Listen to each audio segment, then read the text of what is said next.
2019, we ran some clinics here in Lagos about curling, getting people familiar with the sport. And I think one of the main things I noticed at the clinics was that there was no current tools to really practice the sliding mechanics in curling. There wasn't a great way to replicate that feeling of sliding on the ice and getting ready to kind of release and throw the stone on the ice. And I feel like that was something that the athletes here were really missing. So when I went back to school, I did a lot of research and reached out to some other people on campus, notably Franz and Noah. And we kind of got together and we ideated thinking about how we could make something that could replicate ice. And we kind of ran through a lot of different versions of the design and eventually kind of settled on this.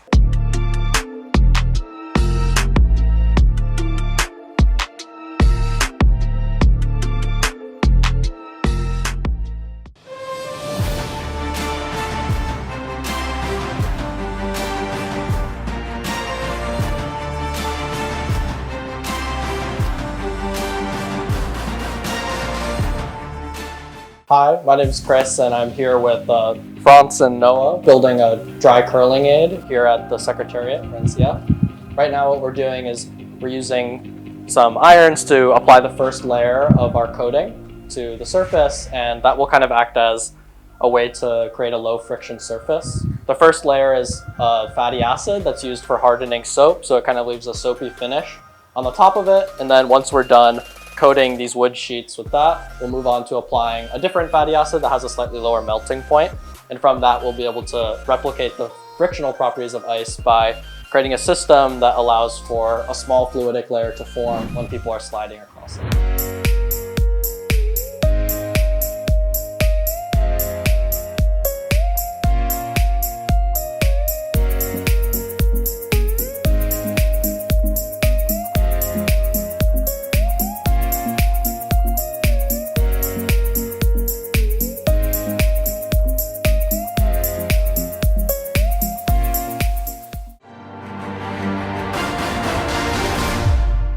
Yeah, so here with me are my friends and co-workers, Franz and Noah. They really helped design the training aid and help make the research possible. And it's been really great to have them here in Nigeria building the first prototype here in Africa.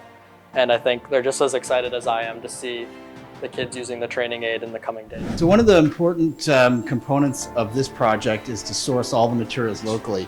So everything that you see we're using here was found and purchased in Lagos.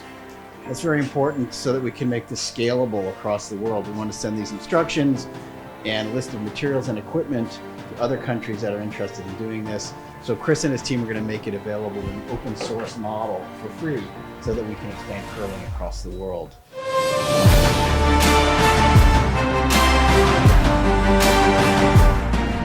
Yeah, so we just finished the first coating of our first layer we're putting down on the surface, and right now we're just going to let it kind of solidify and set on the surface so that in a little while we can come back and do a second layer before eventually putting on the final coating kind of later this evening.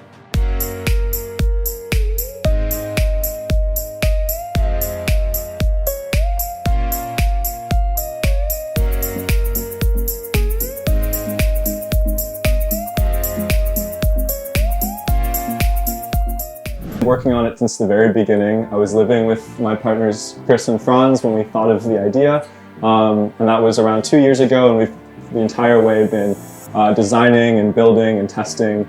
Now we finally get to bring it to Nigeria, which is wonderful, and so I've been able to come along and help out with all the construction, and so I've just kind of been involved in everything.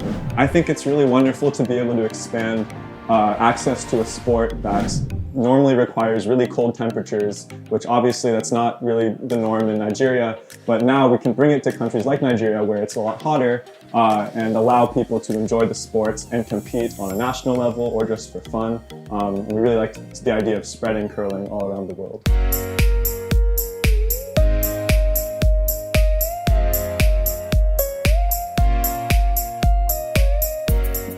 When you put your hips up, you slide. Then your right leg will stay like straight. Why this one too? It will be like a little bit like this, but it has to be the same the same line with your right leg. So when you push it, you might actually just go like, but for you to stay straight, you have to be perfect at it.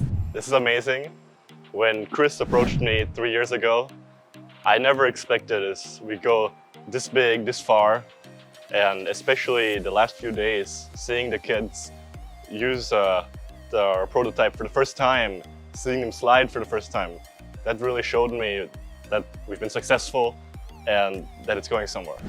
I didn't know much about curling, but I knew, ice in a country like Nigeria, it's very difficult, and nobody has done it before. And I was fascinated. I just had to be involved. And I remember the first night he told me, we immediately brainstormed some ideas, looked into what could work, and I've been fascinated with the project ever since. I study physics, and I spent a lot of time thinking about how the design, trying to prototype some first smaller components, working in the machine shop. I really enjoy that. I think this project has this very nice combination of there's some very hands-on things that you have to do in the lab. You saw us working the last few days. But there's also theoretical questions about the physics of curling. We're looking at research, professors, and they don't understand how does curling work? How does the stone and the player move across the ice? So I think answering this question it's just so exciting. We started this project in 2018 when we discussed it at first.